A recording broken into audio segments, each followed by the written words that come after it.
I'm Emily. And I'm Hannah. We are best friends and dietitians. We have a goal of challenging nutrition misinformation and fitness trends with an evidence-based approach. Each episode, we will dish up our thoughts about the latest facts on a popular health-related topic. We're the Up-Beet Dietitians.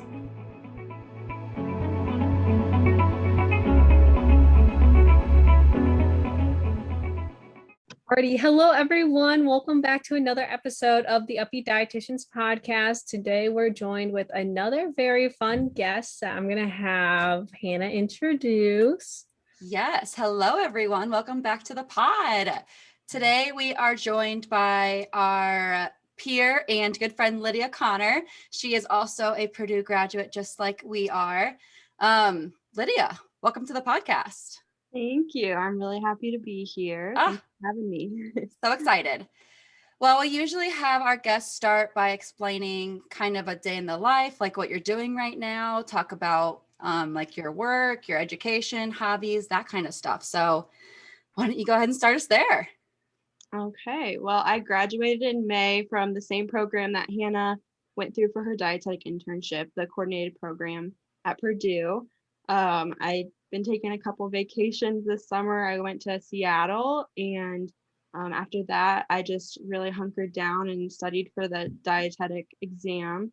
And then I took another vacation after passing the exam. So I've been kind of all over the place this summer, but just enjoying that post-grad life for a minute while also trying to look for jobs and apply for jobs. So I've been kind of all over the place, but also just working on kind of planning a content strategy for my Instagram and hoping to get more content out there soon. I've definitely taken a break and just kind of been really laid back with that because of everything else going on. But other than that, just living life in the summer, doing bike rides, runs, hanging out with my boyfriend, hanging out with friends, just having a good time. So that's awesome. I bet it just feels so good to have that RD exam done. That feeling is just like none other.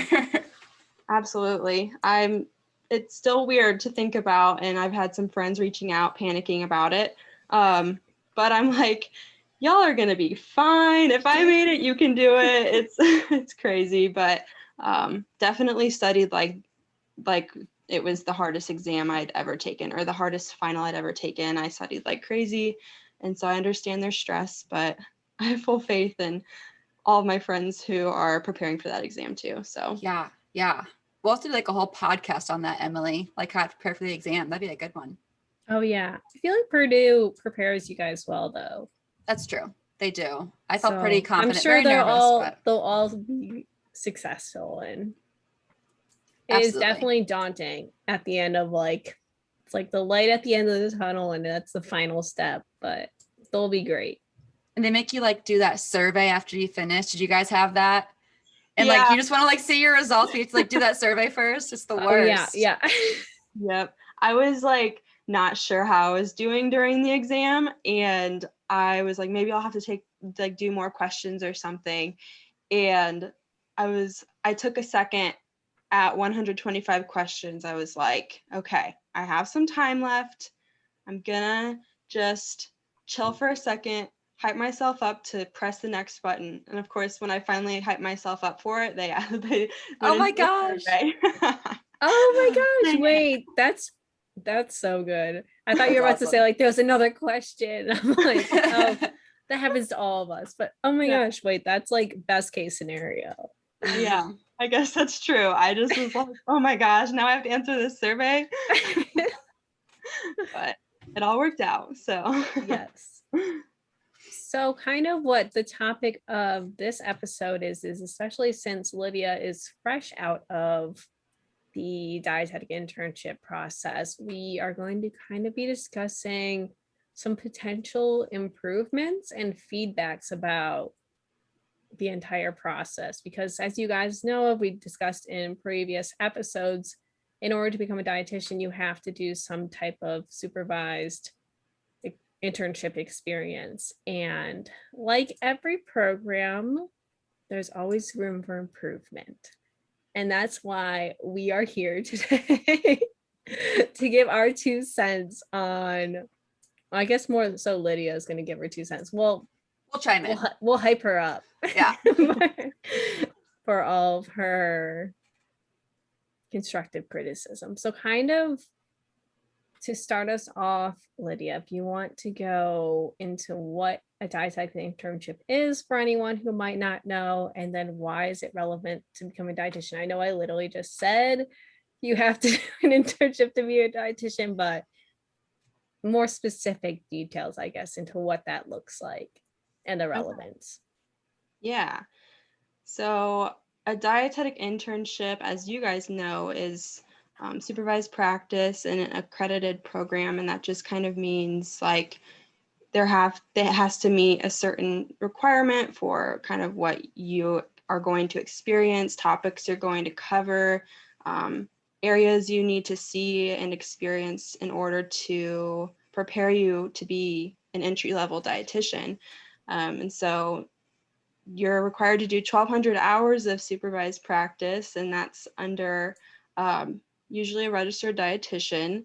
Kind of depends on the realm. I know sometimes people in food service might not be under a registered dietitian, but they're usually fully aware of the requirements that you have to meet. And these dietetic internships I know are very competitive. The coordinated program was pretty competitive as well, but I know my friends who applied for other programs were very stressed out when they were kind of hearing back about their matches and everything.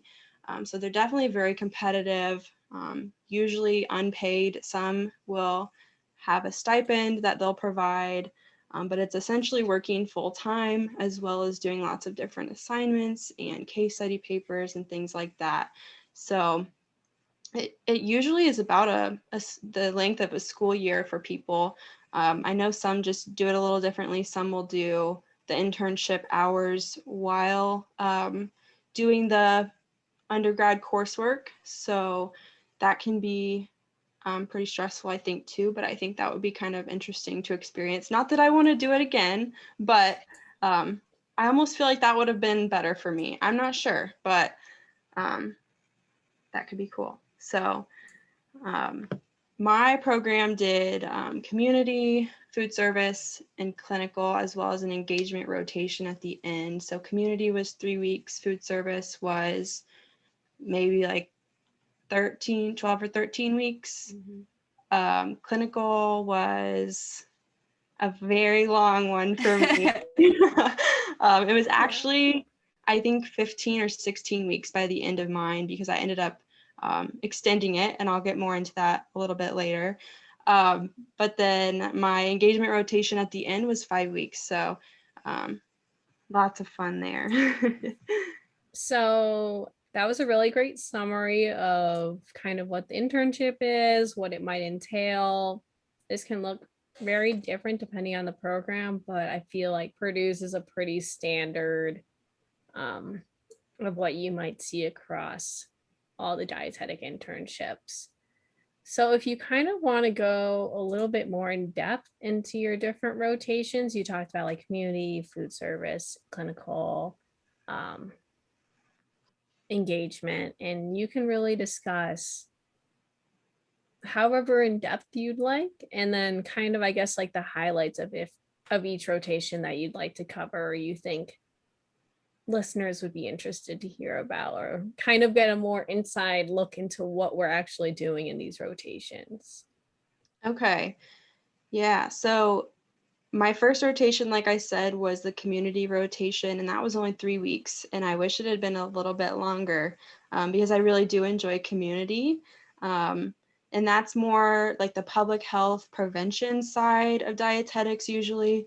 But sometimes sports nutrition can be kind of classified as a community dietitian role. Stuff like that. But I was at American Dairy Association, like I said, and that was actually all virtual because of COVID. So there was only one day in the office, and that was just so we could see the office and see kind of what they're working with when they're in the office. So that was a lot of different informational handouts. We did a a food pantry packet with lots of different recipes, nutrition information about dairy, nutrition information about other food groups as well, different resources to go to different websites for more nutrition information, and even some activities for kids to work on in the very back. So that was probably close to 100 pages, but it was a team effort. So there was another intern there and a couple of dietitians. Actually, I think there were 3 dietitians on staff at American Dairy Association, and they only have like 7 or 8 employees. So most of the people who work there seem to be dietitians. That was a cool environment to start out in, and to kind of hear the background of some of the dietitians that worked there, and how they got to where they were. So yeah, after that, I went to my first food service role, and that was lots of fun. I feel like it wasn't my favorite, but I still think I enjoyed it because it was familiar, and I definitely have had the most experience leading up to the internship in food service. So that was just at a nearby hospital. I'm in the Indianapolis area for reference, but yeah, so that one, just lots of different projects trying to improve the processes and learn all the different roles of the kitchen staff, just to help with the management style. Yeah, I was gonna say, I feel like my experience in food service was mostly like project based. Like I had to like do like a certain catering event and write a paper on that. I had to like plan a couple menus. Like it's some management, at least in my case, it was like some like management. I did like shadow the manager at the kitchen I was working in and like see what she did in terms of like employee, like payroll and that kind of stuff. But it was a lot more working closer with like the actual like staff that were like making the food, giving that to patients, catering events, that kind of stuff. Do you feel like yours was kind of like that, or is it more like managerial? Mine was more like what you were saying. I feel like there were definitely opportunities to do the managerial roles, but that was more in the staff relief period of the rotation. So most of it was lots of assignments, learning all the different roles. And then I did a Greek themed meal for the catering, but that was just in the cafeteria. With COVID, it wasn't like there was a lot of catering events happening at that time. So it still was really successful, and the food turned out really great.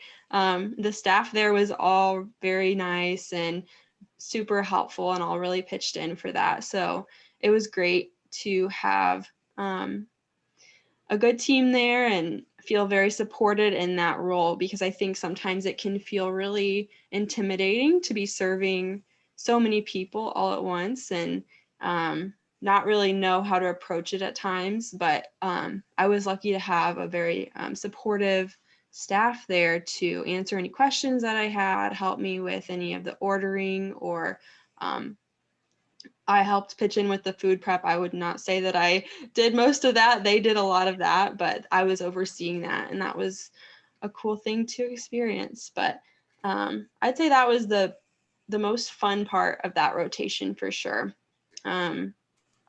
Yeah, I feel like it's kind of weird for the staff, like who works there every day and like makes the food, to have like some weird intern there who like is fresh from college. Like, are they there to like supervise us? Or are they there to like help us? Like, what's going on?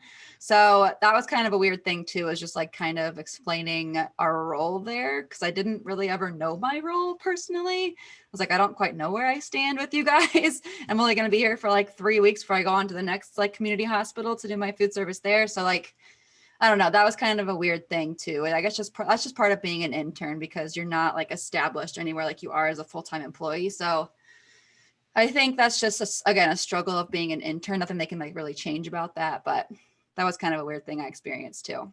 Yeah, and two, you're also only there for a short time, so it's sometimes, depending on your personality type, if you take a while to warm up to people and environments, that can be really hard to really just hit the ground running with your new environments every time you change rotations. I think that was something that was hard for me. And I think the types of people who work in food service were kind of intimidating to me at first. They're usually older people that have been there forever, and maybe people who are just really resistant to change, and they're in their own ways. So I think that was hard for me to approach originally, but most of them were very, very nice and helpful. So that was good. Yeah, I agree. And like they were also close knit too. So they all had like their inside jokes and like their just way of doing things. And they're all like best friends. Like a lot of them hung out like after work and did things together. They like all knew each other's kids. So as an intern, it's just kind of the name of the game, but you feel like an odd man out sometimes, or most of the time, honestly. Yeah, but I think I was lucky to be kind of in contact with my primary preceptor, who was the clinical dietitian. And so I was able to kind of get her feedback about that, her experience with that, and she was able to kind of guide me and give me some advice as to how to make sure I was forming those relationships and gaining their respect, and just having an overall good experience with that. So I ended up transitioning pretty well into the clinical side of it the next semester, because it was just at the same place and I had the same preceptor who I already kind of had a solid relationship with. So clinical was definitely my most challenging rotation. I feel like the hardest thing with that is it's really hard to gain experience in clinical prior to the dietetic internship. So like I said, I think I've had a lot of food service experience and a lot of community experience, but I was very new to clinical, and definitely took a while to settle into that role. I think I struggled a lot with medical terminology and understanding what different diseases were and different procedures were. And I think too, it was hard to know. I think they tell you you should ask questions, you should kind of rely on us if you aren't sure about something. But then on the other hand, where to draw the line with that, because they do want you to become more independent and not have to rely on them, and look up like what questions you have, find the answers yourself. So that was hard for me, I think, because like I felt like one day I was able to ask them questions, and the next they're like, stop asking me questions. So that's hard. Yeah. So that's hard. And I feel like with clinical too, another part that makes it so tricky is like, and this is the case with like even full-time clinical dietitians, they have to know like all the different diseases, and that gets easier as you do it every single day. But as a brand new intern, it's like I have to know everything about everything, and you learn along the way. But like it feels that way because you have patients with anything from like kidney disease to, I don't know, like a broken leg, I don't know. And so you have to know how to treat like all those wide variety of diseases and disorders and things, and so that's just so overwhelming as a new intern. Yeah, for sure. And I actually made a YouTube video about my clinical rotation recently, and I talked a little bit about how challenging that was for me. And like I said earlier, I had to extend that rotation. I extended it once and that wasn't enough, and then I had to extend it again. So that was a whole extra month in that rotation. And so by the time I was done with clinical, everybody else in the program was done with engagement pretty much. So that was a huge mind game for me, just trying to get through that. I think it was just something where I felt supported by the program director, but not necessarily my preceptor. And my preceptor was the one who was seeing me every day and seeing how I was doing, but she didn't have very tangible feedback for me on a lot of things. So I was struggling to find ways to improve and just not feeling like I was getting any better at certain things, but not really sure how to get there. So yeah, that was really challenging. And I think finally by the time I added a month on and completed that extra month, I was doing better with it. But there's just a lot that you don't know you'll have to do. And it's hard to know what to expect in that rotation for sure. So that was definitely challenging. Like our undergrad experience is so much of like doing case studies every week, and we're focusing so much on like this one disease state. But when you're thrown into a hospital, they don't just have one disease, they have like at least 3 to 5. Sometimes, like I had once, I counted, they had like 25 chronic conditions. And it's just so much, like it's very fast paced. You have to see X amount of patients every day. And then you also have to make time for going over your notes with your preceptor. And it can definitely be very overwhelming. I felt like Purdue challenged us academically. Like Purdue is a great educational base, but I don't know. It's like so different when you're actually in the rotation, having to balance your time. Like even if you're great at time management, you have to know what every single, like you have to know everything that's going on with the patient. You have to be able to communicate with the other staff members to figure out what they might know. And then you also have to implement your interventions, and then chart, and charting takes so long. So like there's so much going on that I definitely think there should be some type of clinical experience implemented into like our undergraduate work somehow, because it is wildly different. Because like with one case study, you have hours to work on it, whereas you go into a hospital, you're seeing sometimes like 8 to 15 patients a day, and you have to know everything. I remember also like my first couple weeks, I would just spend so long looking up medications.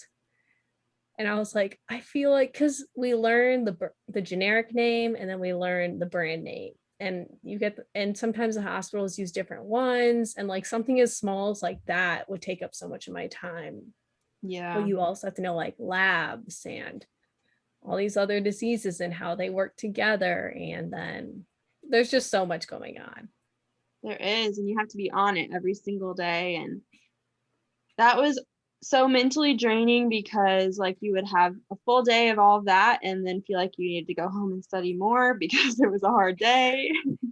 Like you really just don't have the stamina to get through it some days. But yeah, I don't know. It's one of a kind, and you really never know what you're gonna get. So yeah, I do agree with like your idea of them somehow like merging it into undergrad somehow.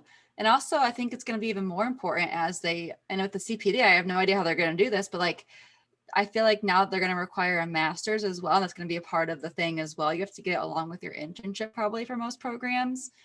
I feel like it'd be even more important to like, however you can incorporate the learning requirements or whatever they call them, like into undergrad somehow. So you're not in school forever, just like chunking it out into like specific parts. Like it can definitely be merged together better. I totally agree with you on that one.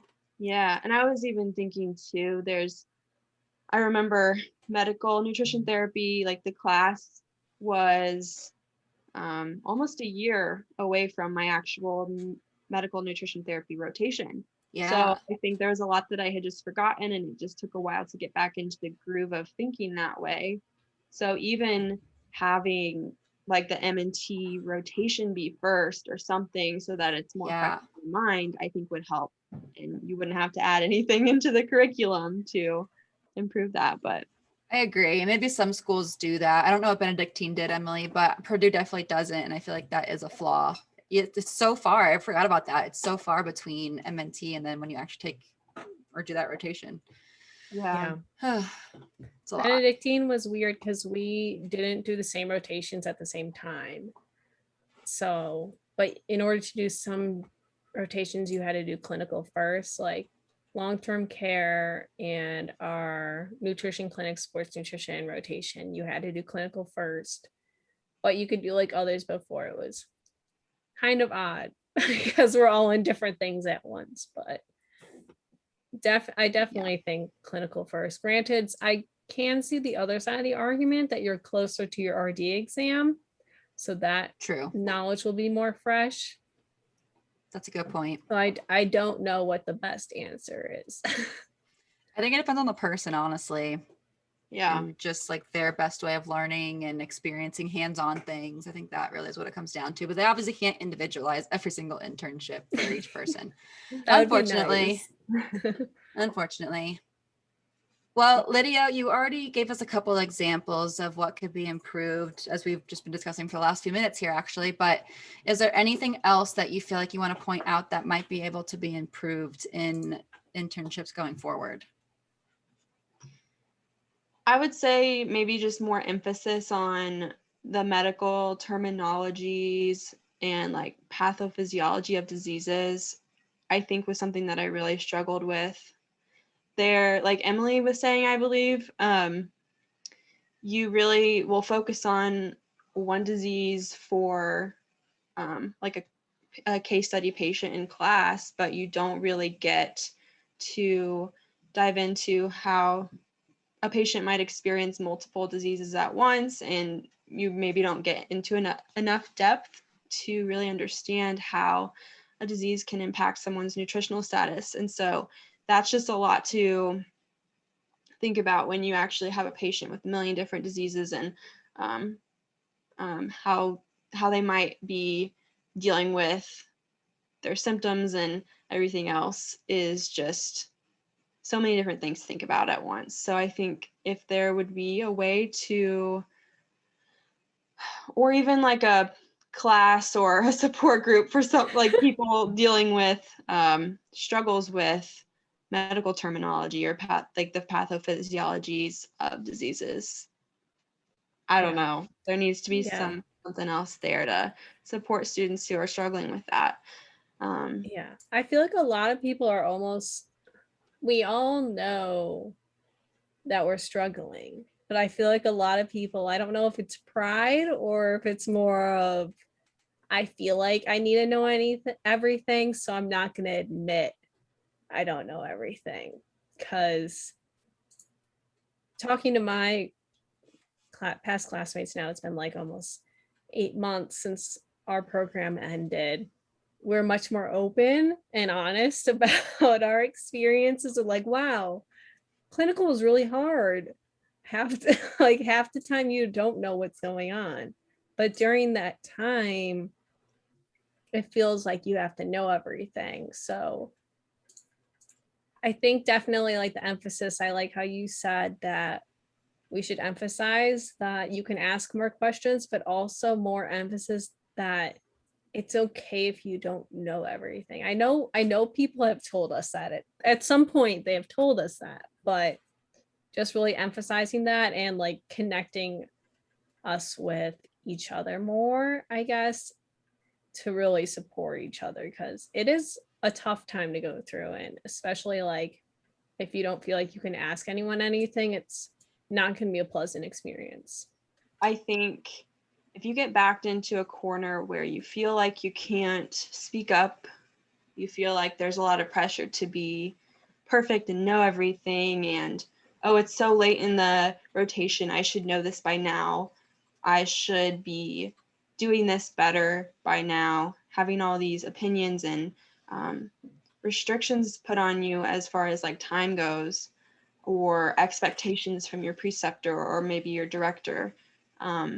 I think just know that a lot of people do struggle with the internship, and that might be staying super late one day, or dealing with some really negative feedback from a preceptor or another staff member, whether that's like a nurse or a physician, you know, there are going to be really, really hard days, and you should be able to talk to someone about it.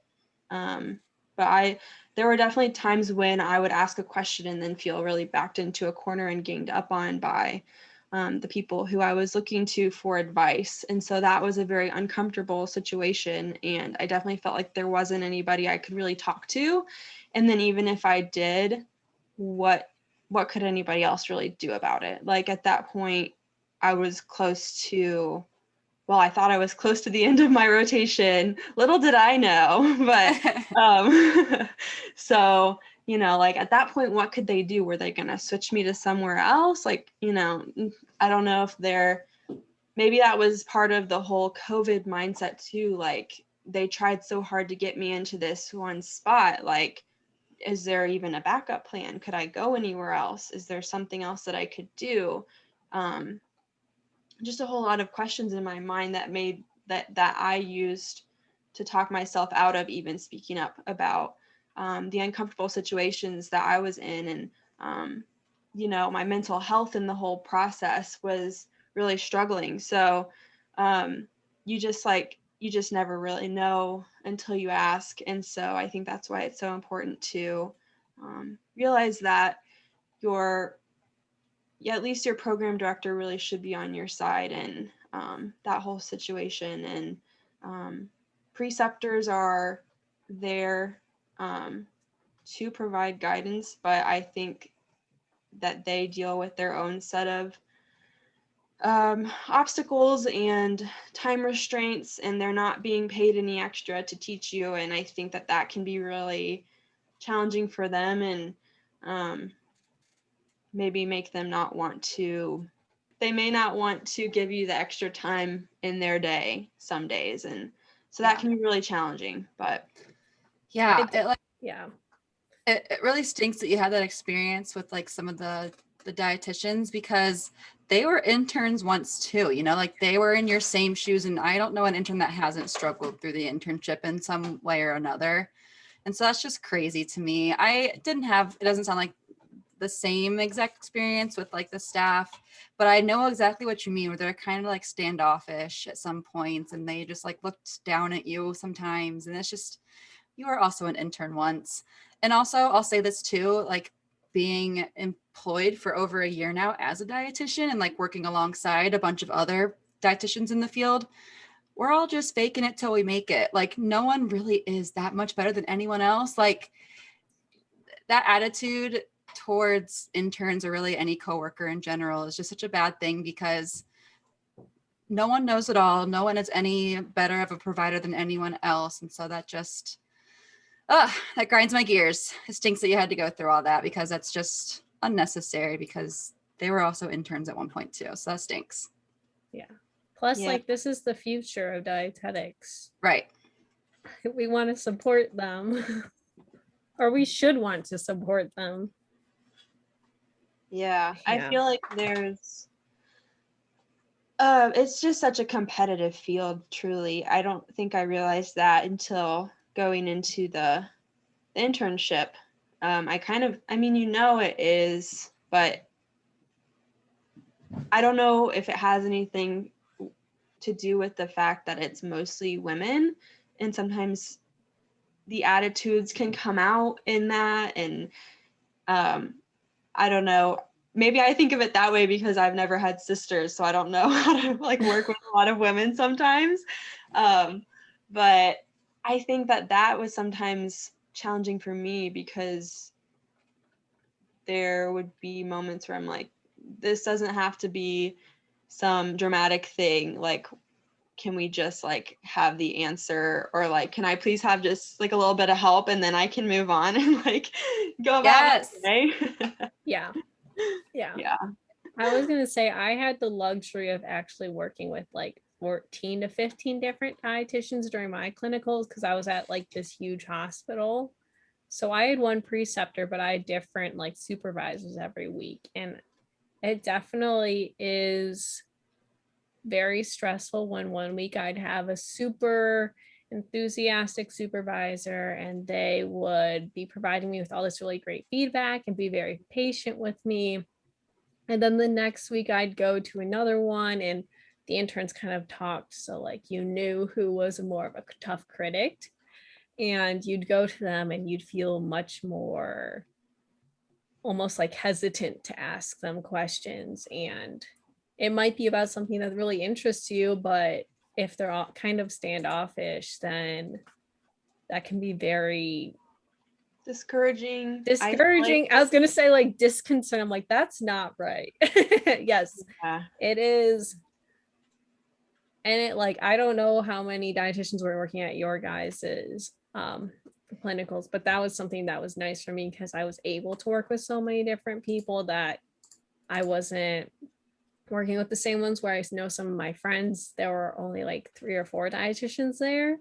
So they didn't really have as much exposure to different styles of clinical dietetics and different like people, because you kind of have to like learn what they like and seeing in their notes and trying to figure them out.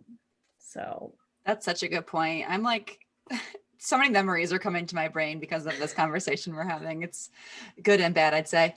But yeah, it totally depended on who you were with too. That's such a good point. I forgot about all that. That made a big impact on like your day in general and just like your approach that day and like how you charted, and that kind of stinks too. I wish there was a better way to make that more uniform, but I know that's just every single dietitian so different in how they do their job and also act as a mentor for interns too. Yeah, and that's another thing that I would say, I think, because they're all volunteering to be preceptors, I think it's hard to enforce any type of structure as to how you should treat interns or how interns should be reporting situations if there is anything like that happening. It's just hard because I don't think that anybody in the situation is getting the support that they might need. There's just a lot of things to be desired in the dietetic internship with that, I'd say. So Yeah, that's a good way to put it too.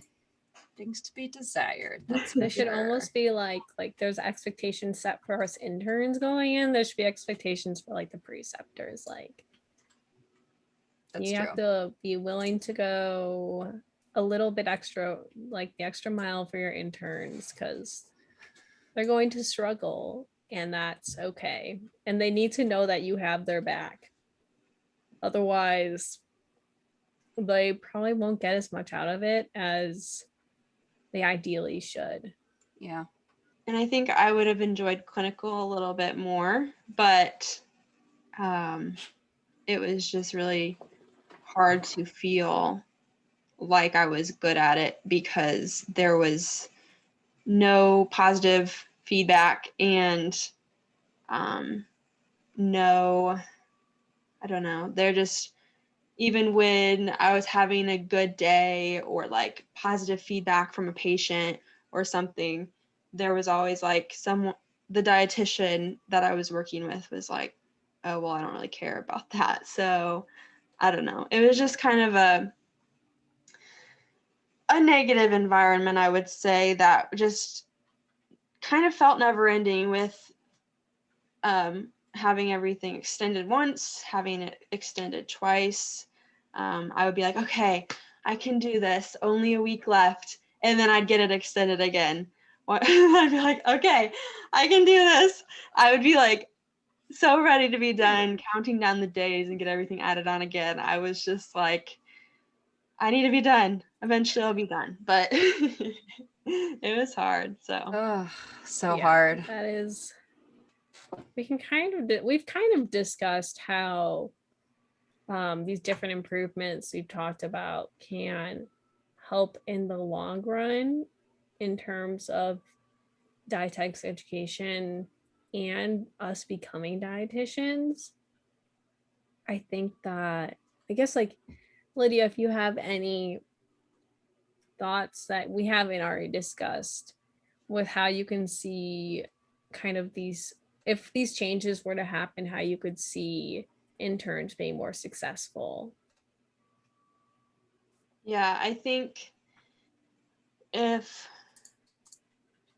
these changes were to happen and create a more positive environment for interns that's more uplifting and encouraging, I think that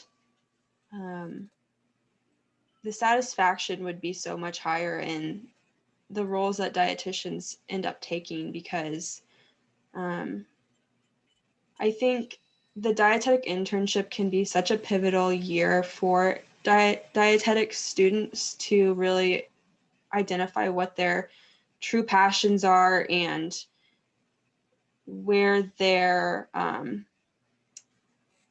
where they are, where their talents are. And I think if they don't have the encouragement and the nurturing environment that they really need, I think that can really turn them off in an environment that they maybe would have been really great at had it not been for one person or one experience that just could have been a little bit better, or that they could have been more prepared for. So yeah, I think there's just a lot that we should be able to talk about. And I think it's definitely easier now, like you said, Emily, looking back, you can talk about these things. And I think that's kind of why I've made the videos that I have on my YouTube channel, and you guys are doing this. I think there's so many things that should be talked about, and I think that that's the first step toward making the improvements. And I think hopefully that will give people some hope, even if they're in the middle of a tough rotation, or if maybe they're considering not becoming a dietitian anymore because of a bad situation. If they can connect with other dietitians or other dietetic students who are feeling something similar, I think that can provide some hope. But yeah, there's definitely a long way to go with dietetics as a profession. It's still pretty new, and I think that a lot of directors and preceptors are doing the best that they can with what they're given. But I think we all need to be more supportive and maybe a little bit less competitive sometimes, for sure. Yeah. Yes, I like everything you said. I support all of that. Yeah, that was well worded. Okay, well, I think that's really the bulk of our big questions for you. So we like to ask our guests as well to kind of sum up what the bulk of the conversation was today. So if you could put it into words, what would you say is like the final verdict or statement to kind of sum up the episode today? I had something written out, but I feel like the way that it went, I've kind of evolved my my statement. I would say the dietetic internship, you'll learn a lot and it's very challenging. But even when you're in a tough situation, just know that you're not alone. And if other dietitians have done it, you can do it too. And there is a light at the end of the tunnel, even if you can't see it sometimes. So Totally agreed. Yeah. It gets way better. Like I said, I feel like I've like blacked out from my internship. Like I was not having these memories until today when we're talking about this. I'm like, oh yeah. I like forgot about all those different things. It's only been like a year and a half and I already feel like it was forever ago. yeah. But yes, the light is very bright at the end of the tunnel. I just got to get there. Yeah. Cool. So since we had a very constructive conversation, we can kind of now have, or I guess go to the fun part of our episode where we get to debate, kind of little debates. So we always like to have our guests go first, but today, or this episode's debate question is, which is better, the edge or inside brownie pieces? And Lydia, you can start us off. Okay. This is hard. I would have to say the inside of a brownie because I don't know. It's just it's so up to your preference, but like the brownie batter hummus, Yeah. Mhm. that stuff is so good. I don't know. I just like stuff that's more Like gooey. yes. And Yeah. I'm always going to be that person that eats the batter, like no matter what it is. I love that part of it. So I'd say like if you can preserve some of that through the baking process, even better. But I am on the exact same page as you. I like it to be like more gooey than like crusty and crunchy. I mean, that's good. If I get served an edge brownie piece, I'm obviously going to eat it. But yeah. I also like the inside where it's like so gooey still if it's cooked right. And it's just like melty if it's warm. Oh, so good. So yeah, I totally agree with you. Yeah. Emily, I'm I gonna feel like you're going to be, I knew it. I'm gonna be the odd man out. I love edge pieces because I really like crunch whenever I'm eating. I will also eat an inside piece of a brownie. Like there's no such thing as any component of a brownie that is bad. Yeah. But I really like corners a lot because they're extra crispy. And I love pairing them with like ice cream. So you get the crunch from the brownie and then the like soft creaminess from the ice cream. Emily, do you like chewy or crunchy cookies? I like chewy cookies. I hate Oh, crunchy cookies because they get interesting. messy. They do. Oh, They like do. I will eat a crunchy cookie, but like the ones that like are like brittle and like you break Yeah. it, like Ugh. and I'm like, what do I do with that? Or like you have to eat it all at once, or else you're making a mess. Yeah. Okay, I was curious. Have you guys tried crumble yet? I have Crumble. not. Crumble cookies.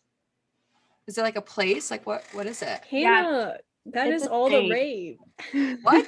What is this? I need to know all about it. Tell me everything. It's like a cookie chain, and the cookies are probably the size of my hand. And they come out with new flavors every week. They have like their classics, like the chocolate chunk and maybe like a sugar cookie. I don't know, but they're so good because they're like cake in cookie form almost. So it's like nice and crispy on the outside, but like Ugh. thick and risen almost, like on the inside, and so soft. I don't know. There's just people ask me if they're overhyped, and I'd say no. Like I think Ooh. they're actually worth it, and like the different flavors every week really get you. They pull you back in. So So do they have like storefronts or do you get them online? well, yeah, they have storefronts, but you can do like the order on your phone and go and pick them up. I don't know if you can get them delivered, but they're really, really good fresh. So I don't know if you would want to get them delivered. But new flavors every week. They always get me. I've been like probably 7 times this year already, like at least once a month. So What is your Dang. favorite flavor from them? so far, anything that's been peanut butter cookie, I'd say has been so good. I don't know. It's probably the best peanut butter cookie I've ever had. And that's saying a lot because I usually do like homemade things more, but they've been so good every time, like never disappointing. So Would you compare them to insomnia or not even like the same category? Have you ever had insomnia? Yes. Okay, I'd okay. say insomnia, they were really good, but like, I don't know, these are just so much better because there's like art that goes into it. And it's Yeah. not overdone. It's not like, oh, these look better than they are. They taste just as good as they look, and they look just as good as they taste. Ooh. I am so intrigued. Okay. I love insomnia, so I'm sure I would like these even more then based on that description. Yeah. I'm glad you said that because I was also having the mindset that I'm like, these things have to be like overrated. I was like, I'm not Yeah. gonna get it. It's probably not worth it. But since you said it was worth it, now I'm going to go out of my way and find one. I think they're worth it. You should definitely try it. Peanut butter, if you like peanut butter, go for that if you can. Sounds really good. I Ooh. must have been like under a rock or something. I have not even heard of this. I was gonna say, I feel like you always are on top of the food trends. I know. I'm ashamed of myself right now. That's like my thing. Darn. I'll have to get into it.